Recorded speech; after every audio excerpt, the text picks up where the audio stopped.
Welcome to episode 2 of Emotional Damage. Man, it has been a week for me. I am your host, Clifton Brantley, and I am so glad that you are tuning in today. Listen, I have a really good topic for us today. At least I believe so. I think it's I think it's a good topic, but I probably think all of my topics are good topics, right? But today we're talking about um, becoming a man. All right, today we're talking about becoming a man. This is going to be at least a two-part series. It may be, excuse me, it may be more than that, but it's going to be at least a two-part series. So this week is Beyond the Mask. Beyond the Mask. What does that mean? Uh, Beyond the Mask, a lot of people don't realize how we men, most men walk around living in a mask. And so I wanted to talk about that tonight because uh, I believe there's some insight that I can share to help us understand men better and to help us heal. So before I get into what I want to share with you for this episode, let me do some preliminary things, right? So first of all, let me tell you if so I have a course that I've created for couples. If you're in a relationship, I've created a course for you. The reason for this course, so a lot of people have been wanting to work with me, even my current clients. And so this is for current clients too, right? But my current clients, my calendar is it is packed, and there's only one me, right? And so I was thinking like, how can I come up with something to serve people when there's just one me? Obviously, I can't, I can't make more hours in the day. So I came up with this course. The name of the course is Rules of Engagement. Now, the truth is, I actually created this course 2 years ago, but I am relaunching the course this Thursday, September the 1st, with all new content, all new skills, worksheets, and everything. And you may be asking, who is this course for? The course is for couples who are tired of circling the same problems with no solutions. It's for couples who are losing hope because they fight too much. It's for couples who are wanting to restore the joy and intimacy in their relationship. And for couples who are raising children and they want to show them how to do relationships in a more healthy way. Okay. So if that's you, you can go to cliftonbrantley.com, scroll down, and you can actually pre-order the course. It's going live on the 1st, but you can pre-order it right now, and there's a discount. So cliftonbrantley.com, scroll down about midway, and you'll see it. Also, if you're on YouTube, you can click the link not in the bio, but in the description. There's a link in there. Okay. All right. So the topic for the night, or day, if you're listening, whenever you're listening. So I was hanging out with some guys, and listening to the guys talk. Um, it was this one guy in particular, and he was talking about how he realizes that there are some things in him that is feminine, and he used another word. He used the B word, right? I don't use profanity, so but he talked about, I know when I get emotional, or if I feel like crying, or if I'm afraid of something, you know, that's just the B in me coming out, and I got to suppress that. And so, me being me, I said, I didn't even get a chance to think about the thought before it came out of my mouth, and I got to work on that. But before I was even able to put my filters up, immediately came out of my mouth. I said, "Who told you that? Like, who, where did you get that from?" And the unfortunate reality is that's not uncommon. It's not uncommon for men to believe that, like, I can't show any kind of vulnerability. I can't cry. I can't say that I'm afraid. And what's shocking to me is that men still believe this while at the same time knowing they are living behind a mask. I don't know if I've met many men who did not recognize that they were not living an authentic life. I've met a few, but not many. Most men, and the men that admit it, they would only admit it to other men, right? I get that. But it's still amazing to me how this this this how we raise our boys to men has been so ingrained in the culture that men have bought into the lie. I often say, by the time we're 5, most men have learned, or boys have learned, that is not okay. It is not okay for them to be human, right? Um, by the time they're 5, they've learned they can't cry. They can't. They can't say I'm afraid. They can't say, I don't know, right? And then these boys grow up to be men, and then we wonder why, by and large, we suck at marriage, right? Even the good men who take care of their families, So let me not say they suck, right? When I say suck at marriage, let me what I mean is at doing the heavy lifting of relationships, the emotional connection, that part. See, most of us men are, it's not that we're not equipped for it, but again, that equipment was mostly stolen without our permission. And then no one tells us that. And so when we get to adulthood, we're pretty clueless. But by the time we become adults, we've been living behind the mask for so long, we think it's us. Most men do not know that they're living an authentic life. Or if they do know, they will never admit it, because I've accepted this identity as who I am, but then my office stays full of men who want to come in alone without their wives because it's a safe place where they can be vulnerable. And it is my contention that we got to create safe spaces out in the world where men can be vulnerable, where men can be human, okay? Where they can be human. So there's this text in Proverbs that I believe speaks to what happens to us as men when we're growing up. Happens to everybody, but I think this is really, really powerful. It's kind of what I want to talk about, and then get into this mask, this identity, this false identity that we have to live in. So Proverbs 4:23. This is what it says. It says, "Guard your heart above all else, because from it flows the issues of life."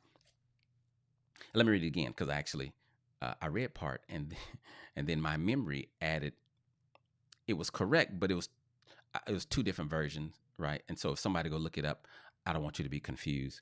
So I'm gonna just read what this version says completely. Okay, it says, "Guard your heart above all else, for it determines the course of your life." Guard your heart above all else, for it determines the course of your life. How interesting is that? So when the Bible talks about the heart, oftentimes the heart can be interchanged with the mind, right? That's why I often talk about mind mastery. If you can master your mind, your level of living will increase exponentially, right? Because your whole world, do you realize your whole world exists in your mind? It don't exist anywhere else on the planet but in your mind. If you're sad, if you're happy, uh, it only exists in your mind.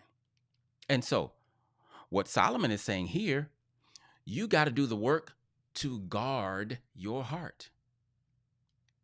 Now, here's the problem with that. The problem is that it's true not just for adults. It is also true for children.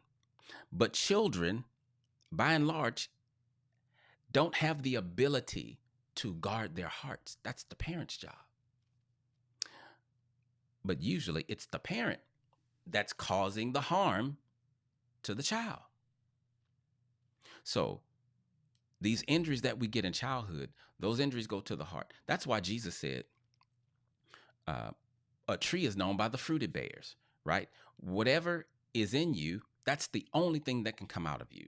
So these brothers come in and we're talking, and and he said, she made me angry, right? And that's why I did that. And I said, well, she may have pushed the button, but she did not give you the button. Meaning, she may have excuse me, she may have pushed the button and made anger come out, but she didn't put the anger in there. And if your way of being healed is to depend on your wife or your girl or someone else to not push your buttons, as opposed to you deactivating the buttons, you will suffer and you will not be in control of your own life. But my goal is to help you, deactivate your buttons so that you don't react in ways and then blame other folk. But the point that I'm making is, if the anger wasn't in there, it couldn't have come out. No matter what she did, it wouldn't have been possible. Like right now, there's nothing that anyone can do. Like my wife can walk in here right now and put a gun to my head and say, "Hey, you better speak Chinese or else you're going to die." Today would be my last day on the planet because Chinese is not in there. I can't speak that because I never put it in, so I can't get it out. A lot of what wives get out of men, it was put in there by either an irresponsible parent, an ignorant parent. When I say ignorant, meaning just not knowing, that's what I was. Like the harm that I caused my children, I had no idea. And most parents don't, right? But it's put in there by ignorant parents or absent parents, right? And children can be injured so many ways, right? And so this childhood, where we grow up, see, God created us for connection, but we raise our boys for disconnection. And so when they get to adulthood, they often lack the ability to connect, particularly at a deep level. And so then, so that's their reality. But before they get to adulthood, before they get to that final stage of adulthood, where they start wreaking havoc on adult relationships, as they're going through boyhood, oftentimes they get introduced to things like pornography. And see, pornography is I believe pornography is a spirit. I believe, and I've talked extensively about that before, but I believe that it's a spirit. But on a natural level, here's what pornography does. It does the same thing that alcohol does, and crack and meth and all those drugs. Did you know that addiction, when you're addicted to something, it is a substitute. It's a substitute for human connection. So imagine you have a boy growing up in a two-parent home, but his dad was raised by a man who never showed emotions. They never had an emotional connection. And he was really hard on his son because he was trying to make him tough, right? To be a man. By the way, you have to be tough on your son to make him a man. He's a man. He's a male. He's going to be who God made him to be. You don't have to be hard on him to make him hard. Okay. So imagine there's this boy whose dad raised him with no connection. So now this son, his dad, treats him the same way. And so he, as a matter of fact, let me switch lanes. And because I talked to a brother this week with this exact situation. So I could just use some of the things that I heard this week. So he told me that When when when he would cry or when he would hurt himself, he would go to his mom and dad would say, "Stop babying him. Like he needs to man up." I said, "Wait a minute. Man up?" I, I said, "How old were you?" He said, "I was about 6." I'm con- so at 6 you were supposed to man up? Yeah, we call that trauma. And why do I call it trauma?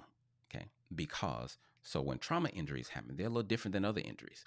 Trauma never goes away until you heal it, right? Or maybe delivered from it.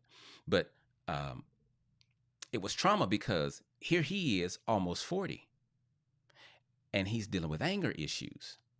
And as we were talking, they stem from a lot of incidents just like that. He couldn't express himself.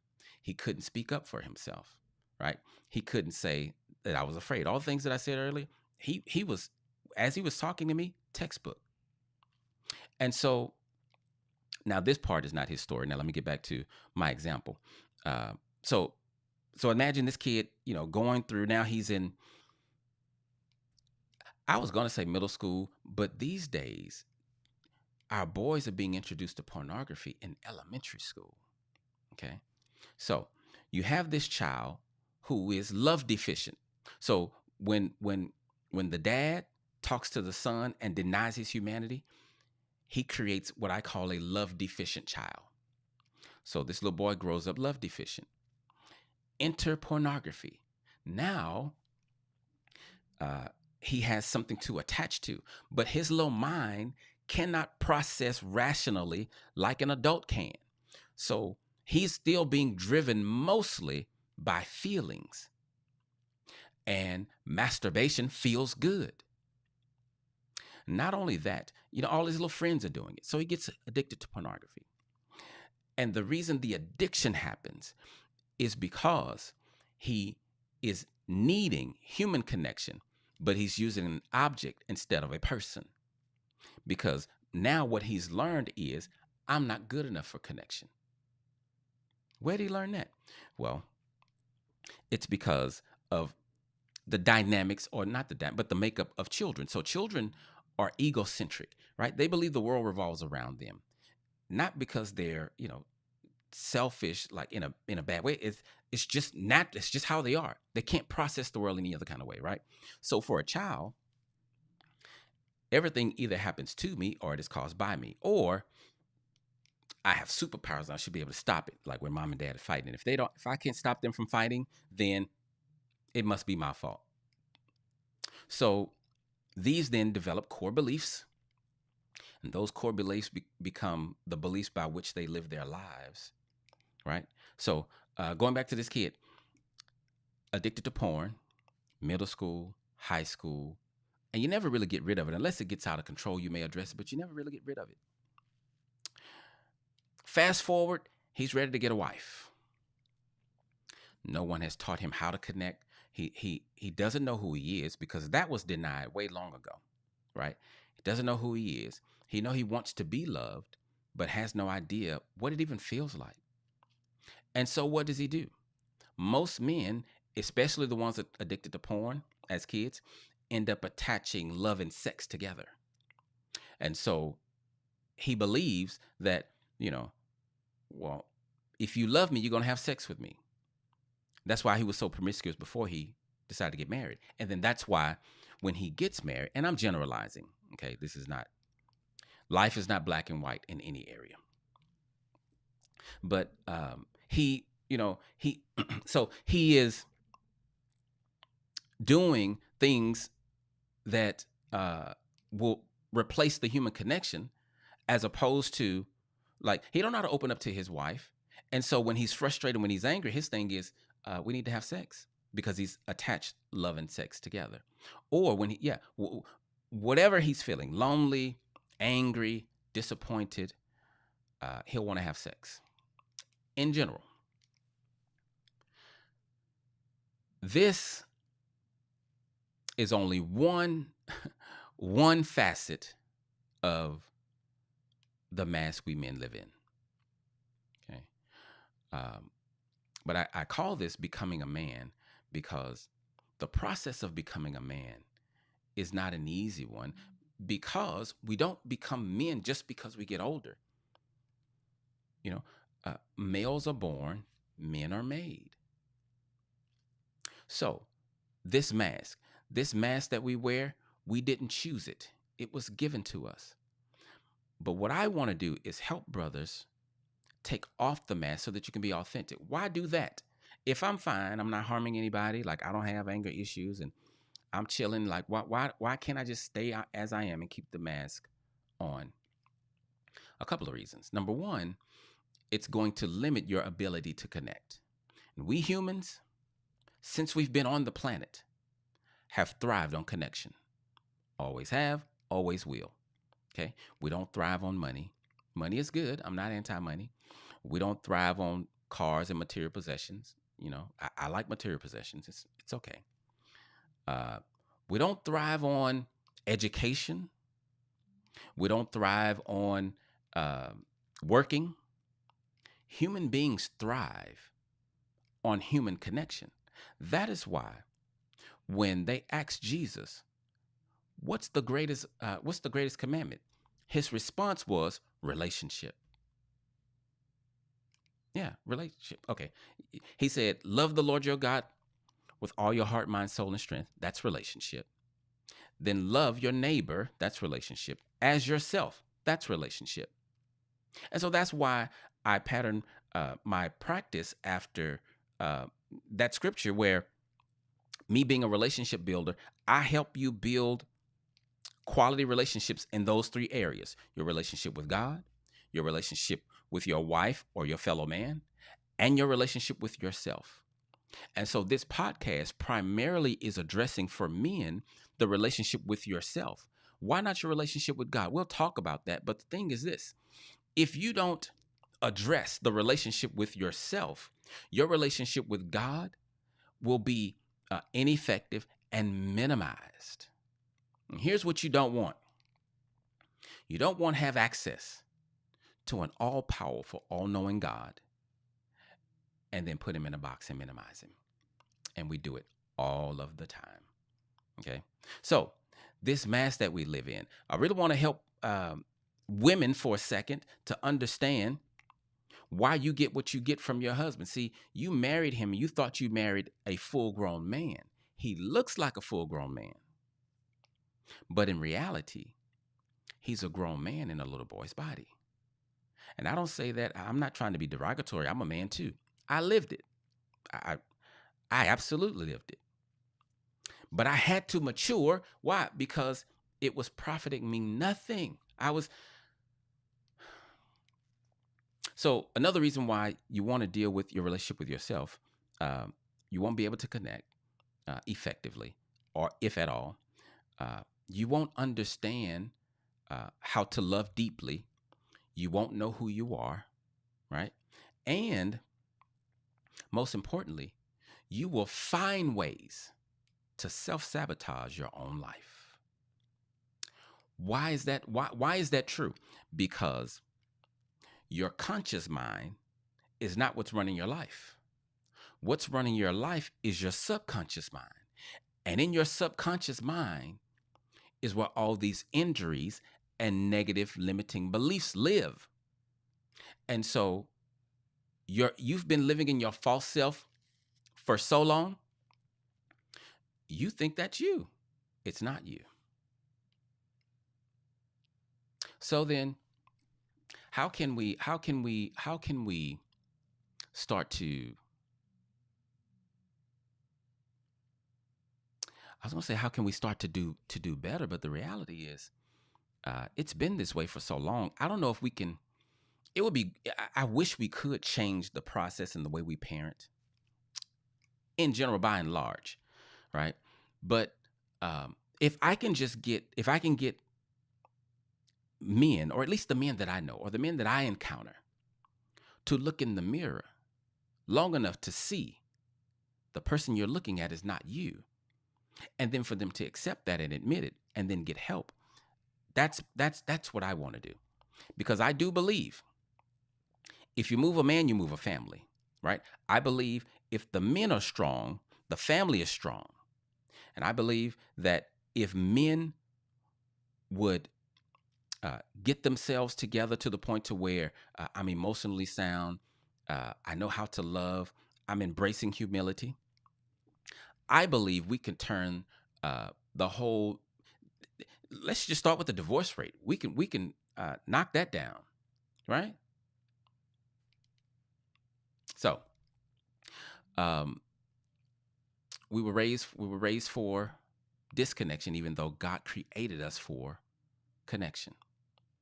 And then, uh, so I was talking about the women. So women, you you choose a man and you think that he's a full grown man, but he's not. Have you ever got into an argument with your man, and then um, the way he's responding to you, it's literally like he's throwing a temper tantrum. That's because the child inside is in control, right? The man has taken the back seat. The child is in control.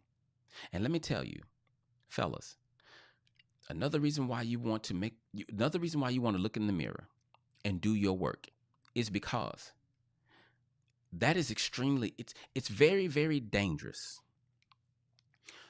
to be a grown man with, as my son as my son says, grown man strength, but guided by a child. That's that. Imagine a child playing with a chainsaw. Imagine a child driving your brand new Bentley or whatever you got, you know. And when I say child, I'm talking about a 3, 4, 5 year old. Imagine them being in charge. Imagine them being in charge, but they're big as Goliath. That's dangerous. Because how do children operate? Children, by and large, are moved by their emotions. Most men are moved by their emotions. No one. I almost bust out into a song, but I can't sing. It just popped in my head. Uh, what is the song that? Who is it? Oh, Alicia Keys. I'm sorry. I got distracted. Listen, no one has, um, how can I describe it? No one has, not better, no one has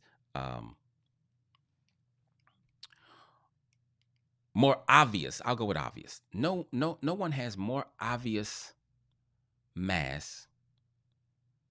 Y'all not gonna like this, by the way. The men I'm talking about.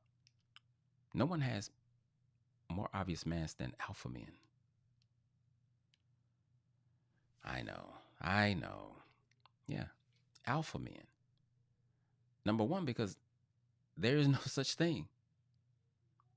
No one has proven yet to me what an alpha man is. Like, you made that up because you watched the animal kingdom.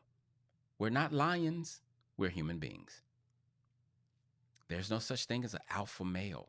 Now, if you want to use that term to describe a particular behavior at a moment in time, okay. But to attach it to an identity and personality, nah, that's not. There's no such thing. Because if that were true, think about it. So if that's true, then we got to go with the whole analogy, right? So alpha males, like the lions. Well, so with the lions, number one, it's called a pride, and pride is at the root of 100% of divorces, 100%. But also, in a pride of lions, the wife does all the heavy lifting. Well, the woman, the female lion, the lioness, she does all the heavy lifting. Are you saying, alpha male, that you are so big and bad and you can handle everything because you got these anger issues and you're very direct and you say these are the traits of the folk who say they're alpha males when they come in my office? You know, they got anger issues, they got tempers, they're very they direct, they speak their minds. I like that part, right? But they don't care if they're rude. So you're saying you're going to be that, but you're going to let your wife bring home the bacon and fry it up in the pan, and she going to do everything while you just chill? I hear you saying no, right? I hear you saying no, but why not? That's what the alpha males in the jungle do. The only thing they do is protect. So you stay home, guard the house, let your wife go out and make all the money, right? And then when she makes the money, bring it home to you, you go out and spend it. That would be alpha male, right? That's foolishness. Here's what I want to encourage you to do. Examine yourself. Move yourself away from, disconnect from these titles of alpha male or, what's inside of me. That's the B inside of me. What are you talking about? In that same discussion that I was talking about earlier, the men were saying that, men and women are different, and we are. But men and women are different in the sense of, women are more emotional than men. And I said, that's not true. That's not true. Men and women, it's okay if you disagree. I'm fine with that. Men and women all have the same emotions. Men respond to their emotions differently. For the most part, in general, they respond to their emotions differently. But the reason is because how we are raised, not because of how God made us. Does that make sense? Right? Yeah, we handle our emotions differently. Yeah, it's hard for us to cry. Like, you can hurt me and I won't cry, right? You can hurt me and I don't wince and I don't flinch. I learned that when I got to the planet. I learned how not to be human. I was born human, but I was raised to not be human because I can't express what you call negative emotions, right? No emotion is negative, by the way. They're just emotions. They're just signs telling you, they're pointing to something else. They're just signs. But we don't ask for that, right? Men don't ask for that. So we walk around with these masks. Make sure I check my time. We walk around with these masks, and a lot of men don't fully understand that who they are being is not who they have to be because they've been this way for so long. And I'm talking about good brothers who accountable to their wives and their children, right? Taking care of their business. They still have injuries that they'll never tell you about because oftentimes men walk around. Can I share with you? Share with you. This is for the women. Some of our internal beliefs and fears and concerns and dilemmas. Here is some of them. I can't tell her that I'm afraid because she'll look at me differently. We walk around hoping that you never take the mask off and see how small we really are. We don't want that. And we often don't have the confidence that if you see us for the vulnerable human that we are, you won't receive us. And the unfortunate reality is, it hurts my heart that I've come across women in my office who have proved that to be true. Had a woman one time, her husband struggled to be vulnerable. And I don't know if they was having a discussion or they got into an argument or whatever, but he broke down crying. And not like, well, I don't have to qualify. He broke down crying. She, not he, not his homeboys, not his dad, she said that he was weak. Where did she get that from? She wasn't born with it. She picked it up in the culture. Scarface had a song back in the day. I never seen a man cry until I seen a man die. The guy that I was talking to last week, and he's telling me about, his childhood and his relationship with his dad. He said, I never saw my dad cry until I think he went to his dad's funeral. Yeah, he saw him cry at a funeral. And he himself, he himself has only cried for the most part at funerals. Well, now he's saying he's crying all the time now, and he doesn't know what to do with it. And here's another thing that happens when we wear these masks. I guess I'm just going to talk about the mask, because another thing that happens when we wear these masks. So I'm sorry, not when we wear these masks, but when we get injured to the point to where we have to wear the mask in adulthood. Uh, the injuries that's caused in childhood, because our emotions are denied so much, like we can't express ourselves, we can't voice our opinion, so we learn to stuff all that stuff down, right? That's why when we get to adulthood, most men, the only emotion they know how to process is anger. And so that's why when they get angry, it's over the top. It's over the top. The anger doesn't match the situation. That's because there's an angry bear in the basement locked up. And if you get angry up top, the doors fly open and that bear comes out. And now, this situation may have caused for a level 3 level 3 of anger, and you come in at level 10 or 12. The reason is because every emotion, we think it's anger. Disappointment, angry. Abandonment, angry. Lonely, angry. Feelings hurt, angry. Insecure, anger. Because I don't know how to identify all these other emotions. So I do a lot of work with men trying to help them identify the emotions so they can process them, so they can move past their past. And women, I need you to not facilitate or not. I was trying not to use this big word, but I continue, just don't do it for me. So I'm going to say the word. I need you to not perpetuate the problem, right? Don't perpetuate the problem of men living in these masks. And I get it. Some of you, and that's why I'm doing this, because some of you women don't realize how much harm you're doing to the man or how unsafe you're making it for him. So watch this.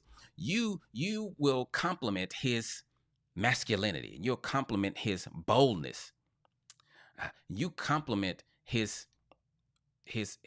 assertiveness, right? Oh, I love it when you take charge. And women will say, I want my man to just slam me against the wall and do me like, whatever. But you don't want him slamming you in the wall when y'all having a conversation, though. Like, you want one, but you don't want the other. And my point is, you are applauding and encouraging all of these behaviors that are dysfunctional, and you don't know that they're dysfunctional because you're not a man, right? But if it wasn't for the way we are raised, what you are saying, it would be fine. It wouldn't be no issue.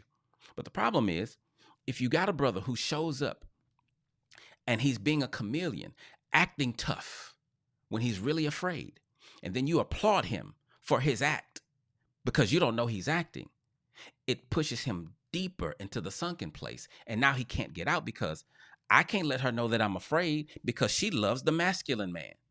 So what you have to do is help your husband or your man or whatever, your brothers, the people around you. You got to help them get out of the mask by making it safe for them to be vulnerable. Now, that doesn't happen in one day, 1 week, I don't even know if it happened in a month or a year. But be consistent in making it safe for him to be vulnerable. And don't try to force him to be vulnerable, right? Let him get there when he gets there. But as long as you make it safe, he'll get there. Okay? And if not, then, bring him to me. We can talk. And I can help you guys get there. Why? Because again, if we can get our men strong. See, not crying is not strong, right? That came up this week too. If I don't cry, then that means I'm strong. I heard one brother said that people keep telling him how strong he is. And he's like, I don't feel like I'm strong. Like, I'm tired of being strong. And I say, what does that mean? What does it mean when folks say, man, you're strong? Are you saying I've been through a difficult situation and I'm strong because I didn't die? Well, wouldn't that be true for everybody on the planet? Everybody on the planet is doing life. So for everybody on the planet, there are ups and downs, difficulties, and heartaches. So if you're still alive, by that definition, you're strong, right? So why do we say if we see a man going through a difficult time, or anyone really, men or women, going through a difficult time, but they're not showing emotion, we say they're strong? Strong is effectively handling your issues, whether that's crying or not. I'm not saying that you have to cry, but I'm saying you can't keep stuffing it, okay? You can't keep suppressing it. And the thing that will help men be better at being men is if men would start to acknowledge, hey, is it all right if I take off my mask? Because, you know, I have to wear it around my wife, and I'm tired. Like I said on the previous episode, it's not a fluke. It's not a miscalculation of numbers. The fact that men commit suicide more than women 4-1, but yet still they're not really diagnosed. Why? Because we don't go get help. But we're carrying so much. And I'm not making excuses for men or anything like that. I'm just talking about the human reality of being a man on this planet, particularly in America. But I say that because I hadn't been out the country, but a lot of my clients are not Americans, and they have, sometimes worse, the same issues. What is a man? How do I become a man? And once I am a man of age, how do I become a man in maturity? That's your task, maturing as a man, right? So part 2 that I want to talk about on this becoming a man thing, I want to talk specifically about, next time I want to talk specifically about fathers. And so I'm going to talk about things my father did not tell me. All right. And I've covered this topic before on YouTube, but I'm going to cover it again because I think it bears repeating. It won't be the exact same content because it's going to be all fresh content, but same topic, because things my dad didn't teach me that I absolutely needed, not just for manhood, but for life. I had a brother text me literally today, and he was telling me how, I'm trying to find it real quick. I hate to say it, but I hate my life for real. Now this brother is 30 years old, 31. He just turned 31. I hate to say it, but I hate my life. I work hard every morning to go to work, and I feel like I'm going in a circle. I feel like nobody has my back for real. I feel like I was thrown out to sea with no life jacket. And he goes on to talk about how he feel like he just out here doing life. Nobody taught him how to do anything. And what I told him was, you have no idea of how much I identify with what you're saying, because that was my reality. I remember when I was 18, I went to college. They dropped me off at Sam Houston. I started playing basketball every day, but I remember being there, and through that experience, I remember thinking, I don't know anything about life. Like, I don't know anything. And it was very daunting. It was very overwhelming. And from that point, from that place, I lived my life. And for me, I've learned most of my lessons the hard way. Most of my lessons I learned through trial and error. I didn't have my dad we didn't have an emotional connection. So my dad didn't mentor me. My dad didn't teach me how to do life. The only thing that I learned from my dad, when I say learn, meaning that my dad directly taught me, and it was good advice. uh, it's not life changing advice, and it I think I'd have made it without it. And I'm not. Trust me, I'm not despising my father.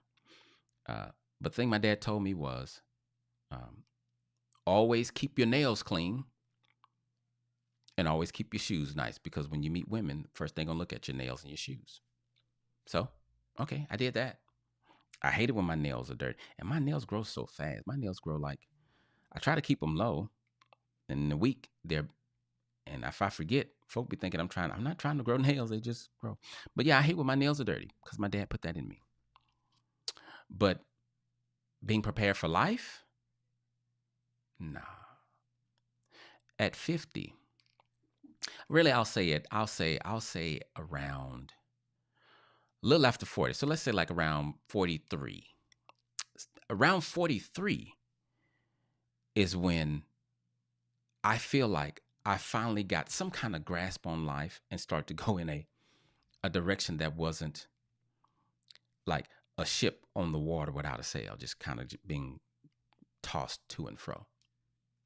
That's not a comfortable feeling. And the majority of men that are making millions of dollars, driving nice cars, CEOs of companies. As a matter of fact, it's so interesting. I had a CEO, literally, when he was COO. And he's a black guy. And uh, he was in charge and he had authority. But he was a little boy, like, and sadly, he could not see it. He stopped coming. He kept asking me for solutions, like, how do I fix this? And I keep saying, we need to address that. This, you can't do that if you don't do that. He was trying to hear me. And so, but yeah. So enough of that. So I want to share one more thing with you. And that is, fellas. And this is directly for the fellas. Okay. And I really want you to hear me. I really want you to hear me.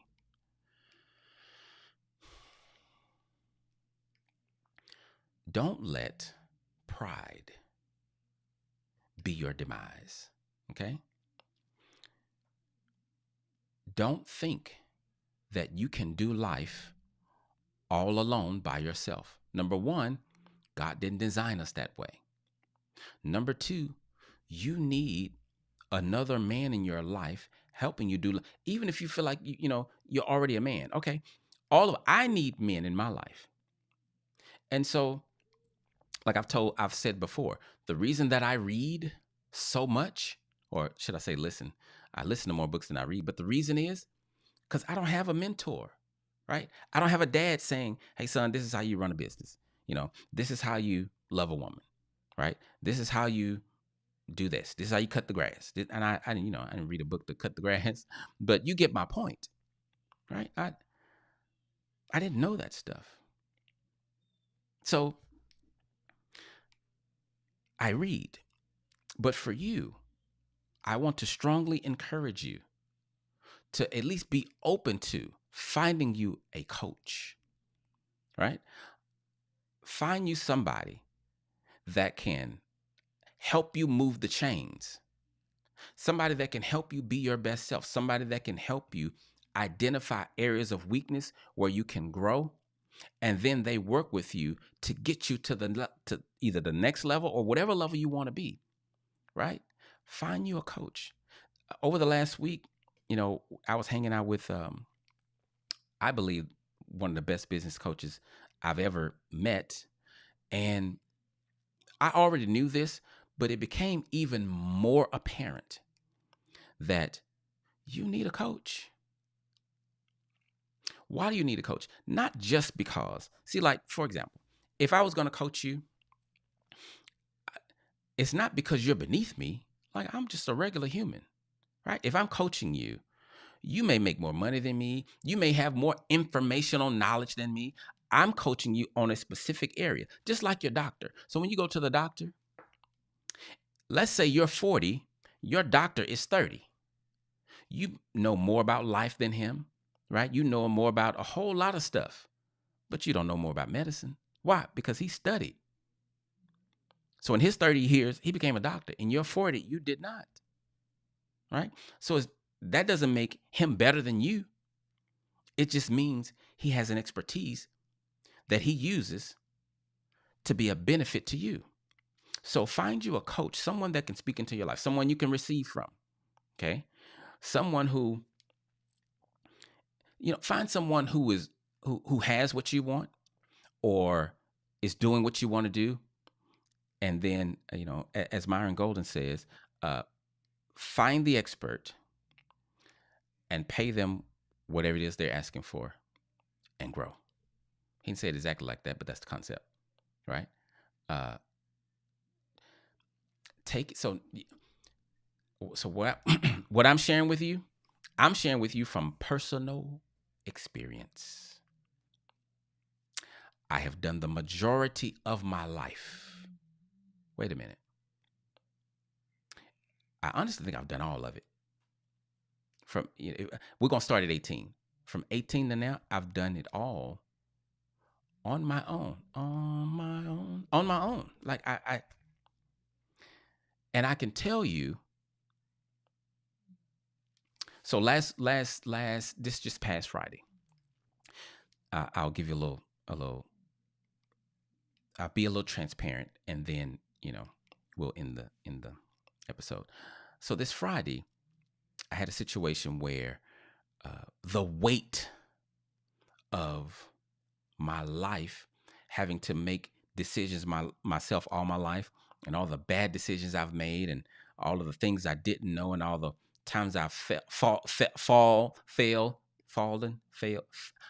So my there was a wreck in my brain. Failed was in there, but then fall showed up, and I got confused. But all the times I failed,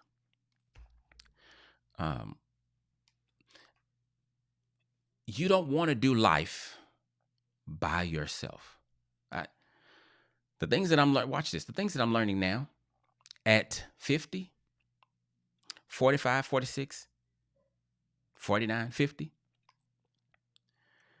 it would have been so much more beneficial if I had learned it at 25, 30. And these are 25, 30-year-old lessons, I believe. So take it from me. What you don't want to do is do life without a coach. I'm telling you, it's going to cost you more to not have a coach than it is to have one. It's going to cost you more. So I'm not necessarily promoting my service, but I am a coach. If you want to work with me, hit me up. We can do that. But find you somebody to help you be the man God created you to be. It's a discovery journey, right? Take off the mask. Why would you want to take off the mask? Because it's only in your authentic self that you will be able to experience everything that God has for you. That's the only way. Okay? All right. Thank you for listening. Rest assured, I love you for real. And I will see you guys next week on Emotional Damage as we talk about becoming a man, things I did not learn from my father. All right? Y'all take care.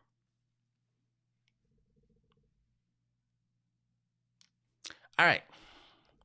So that's the end of the podcast. I don't know if anyone is on here. If you got any questions, you can ask them. This part won't go on Apple or Spotify. But if you had any questions you wanted to ask, you can. Otherwise, I'm going to shut it down. So I have a lot more work to do. Okay? All right. Well, you guys enjoy your evening.